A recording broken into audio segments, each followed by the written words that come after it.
Hello everyone, আসসালামু আলাইকুম। তো কি অবস্থা সবার? আবারও চলে আসলাম আরেকটা ভিডিও নিয়ে।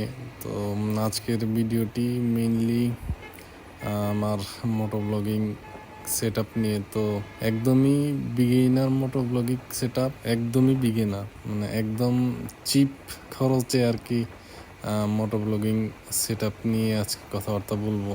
তো আমিও তাই ট্রাই করছি। আমি ফার্স্টে থেকেই আমার চ্যানেলটার মধ্যে ট্রাই করতেছি যে না, জিরো ইনভেস্টমেন্ট। লাইক আমার কাছে মোবাইল আছে প্লাস বাইক আছে। তো আমি প্রথমে ভিডিও করতাম মোবাইল হাতে নিয়ে, এক হাত দিয়ে ভিডিও ফুটেজ নিতাম। তো এখন আসলে এক হাত দিয়ে অনেক রিস্কি হয়ে যায়। এক হাত দিয়ে ভিডিও ফুটেজ নেওয়া, এক হাত দিয়ে বাইক চালানো, জিনিসটা একদমই রিস্কি হয়ে যায়। তো এই কারণে আর কি খুবই চিপ একটা সেট আপ নিয়ে কথা বলবো। তো ওইটাই আজকে ট্রাই করতেছি। তো অবভিয়াসলি অনেকবারই ফেইল্ড হয়েছি। মানে সমস্যাটা হয়েছে কি যে গোপ্রোতে সুবিধা হলো গিয়া আপনার ডিসপ্লের মধ্যে দেখা যায় যে অ্যাঙ্গেলটা কেমন আছে। আপনার বাইকের লুকিং গ্লাসের মধ্যে আপনি ক্যামেরাটা নিয়ে দেখতে পারবেন যে ক্যামেরা অন আছে কিনা বা হ্যাং করছে কিনা। বাট মোবাইলের যে সেট আপ, এটাতে আসলে ওই রকম না। তো অ্যাঙ্গেলটা সেট করতে গেলে মোবাইলটা একটু নিচের দিকে থাকে, তো একদমই দেখা যায় না ডিসপ্লেটা যে কোন অ্যাঙ্গেলে আছে বা কীভাবে কি। অবশ্যই যদি কোনো সাজেশন থাকে আপনাদের তো জানাবেন আমাকে কমেন্ট বক্সে অবশ্যই।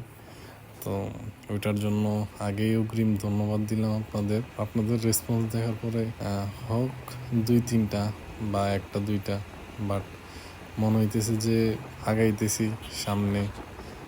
লাইক বড় একটা ফ্যামিলি মেম্বারের আশায় সামনের দিকে আগাচ্ছি।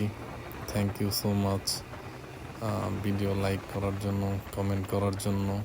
চলেন দেখে আসি আমার সেই বিগিনার মোটো ব্লগিং সেট আপটা।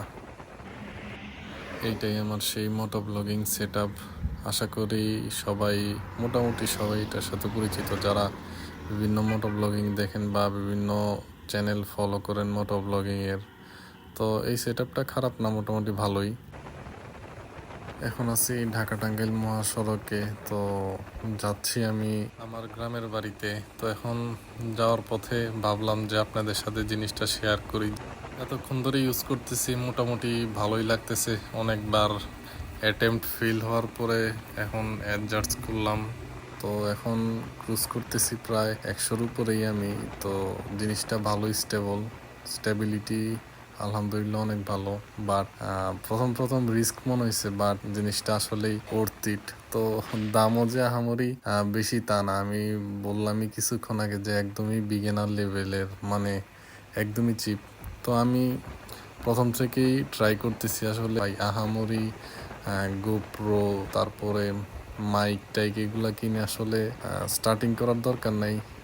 যা আছে তাই দিয়ে স্টার্ট করতে পারবেন। প্রপার্টিসগুলা ভালোভাবে ইউটিলাইজ যদি করতে পারেন তাহলে অবশ্যই ব্লগিং করতে হলে যে হাইফাই জিনিসপত্রের দরকার, এক্সপেন্সিভ জিনিসপত্রের দরকার তাও না, বা থাকা ভালো, ফিচার থাকা অবশ্যই ভালো। ইউজ করেন বা না করেন, আমার মতো যারা আছেন যে মোটো ব্লগিং স্টার্ট করবেন বা মোটো ব্লগিং স্টার্ট করতে চান, জাস্ট মোটো ব্লগিং না, যে কোনো ধরনের ব্লগিং স্টার্ট করতে চান, এখন যা আছে তাই দিয়ে স্টার্ট করতে পারবেন। মেনলি আসলে মোটো ব্লগিংটা আমি খুব শখের কারণেই করা। কমেন্টগুলা সত্যিই অনেক উৎসাহিত করে। অবশ্যই অনেকে অনেক কিছু জানে, অনেকে অনেক কিছু জানে না। যেমন আমি যা জানি আপনারা নাও জানতে পারেন। আমি ট্রাই করি যে কিছু ইউনিক জিনিস দেখানোর। বাইকের রিভিউটা করব, তখন অবশ্যই দেখতে পারবেন অনেক খুঁটিনাটি জিনিস আপনাদের সামনে প্রেজেন্ট করব বাইকটা সম্পর্কে। আই থিঙ্ক জিনিসটা অবশ্যই 200-300 কিলোমিটার চালায়াও বোঝা পসিবল না। জিনিসগুলো তখন দেখলেই বুঝবেন। আর আরেকটা ভিডিও প্ল্যান আছে যে বাইকে যে 320 mm এর ডিস্কটা ইনস্টল করছি, এই ডিস্কটা কেমন পারফরমেন্স দিতেছে। বাট স্পয়লার অ্যালার্ট, সিরিয়াসলি অনেক ভালো পারফরমেন্স দিতেছে। মানে ব্রেকিং যদিও আকাশ পাতাল তফাৎ না, বাট এই টাকাটা খরচ করে এই ডিস্কটা ইনস্টল করা উর্থিট হয়েছে। অনেক ভালো রেসপন্স পাওয়া যায়। সাথে যদি আর একটা ব্রেক প্যাড চেঞ্জ করে নিতাম তাহলে আরো অনেক ভালো হইতো। এখন বর্তমানে অনেক ব্রেক প্যাডই পাওয়া যায়, যেমন ফাইতোর ব্রেক প্যাড এখন অনেক ভালো চলতেছে বাজারে। মোটামুটি সব বাইকের জন্যই অ্যাভেলেবল আছে ফাইতোর ব্রেক প্যাড।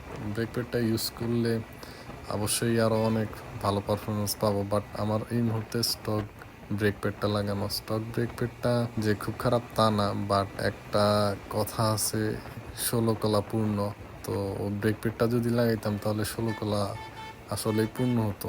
তারপরও এখন যে খুব খারাপ তা না, ভালোই পারফরমেন্স আসতেছে। আর অবশ্যই ইনশাল্লাহ সামনে তাড়াতাড়ি আরও ভিডিও নিয়ে আসবো। প্ল্যানে অনেকগুলাই। প্রথম সেট আপটা করার পরে যে কি কি সমস্যার মধ্যে পড়ছি তো দেখাই আপনাদের। অ্যাডজাস্টমেন্টের সমস্যাই মেইনলি। তো আমি বুঝতেছিলামই না কোন অ্যাঙ্গেলে দিলে ভালো হবে। তো যদিও একটু লম্বা মানুষ আমি, প্রায় 6 ফিটের কাছাকাছি, এই জন্যই আসলে মেইনলি সমস্যা মনে হইতেছে। একদম আকাশ থেকে ভিডিও হইতেছে, জাস্ট জোক। আসেন দেখাই আপনাদের।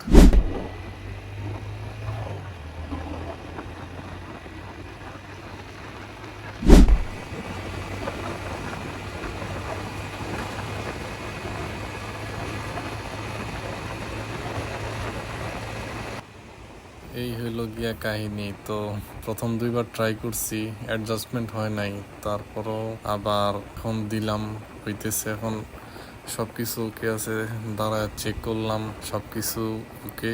যাক আলহামদুলিল্লাহ। এলেঙ্গা গিয়ে আপনাদের সাথে কথাবার্তা বলতেছি। হাইওয়েতে বাইক চালায়া আসলেই অনেক মজা। আর সাথে যদি এরকম বাইক থাকে তাহলে তো সোনায় সোহাগা টাইপের ব্যাপার। যদিও তো দামি বাইকটা, তারপরও আলহামদুলিল্লাহ অনেক ভালো। আর আমার কাছে অনেক ভালো লাগে, বেস্ট লুকিংয়ের একটা বাইক। বাট আমার ফার্স্টের তালিকায় অবশ্যই কেটিএম অস্ট্রিয়ান, যেটা ওইটার লুকসের পরে আমার কাছে 4Bর লুকসটাই অনেক ভালো লাগে।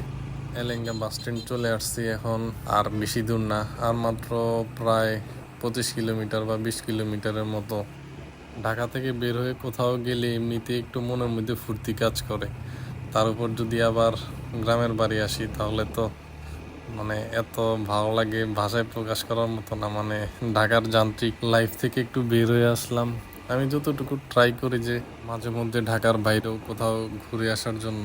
ঢাকার বাইরেই আসলে আমার থাকতে ভালো লাগে। তারপরও আসলে সবকিছু মিলে ঢাকাতেই থাকা হয়। এখন ঢাকার যান্ত্রিক জীবন আসলে ভালো লাগে না একদমই আমার। তাই মাঝে মধ্যে যখনই মনে চায় চলে আসি, হয়তো বাড়িতে যাই বা কোথাও ঘুরতে যাই, পারলে একদিনের ট্যুরও দিই কোনো কোনো জায়গায়। তো এখন এই জায়গাতে থামবো, একটু ব্রেক দিব। ব্রেক দিয়া এখন একটু চা খাই, তারপরে আবার দেখা করতেছি আপনাদের সাথে।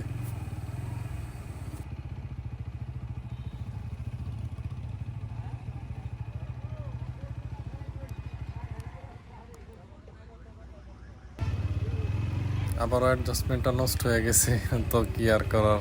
আবারও বাইকে বসে বসে ক্যামেরার অ্যাঙ্গেলটা অ্যাডজাস্ট করতে হবে মাউন্টটার সাথে। তো আজকে এতটুকুই ছিল কথাবার্তা আপনাদের সাথে। দেখা হবে আবার ইনশাল্লাহ কোনো এক ভিডিওতে। Thank you so much for watching this video.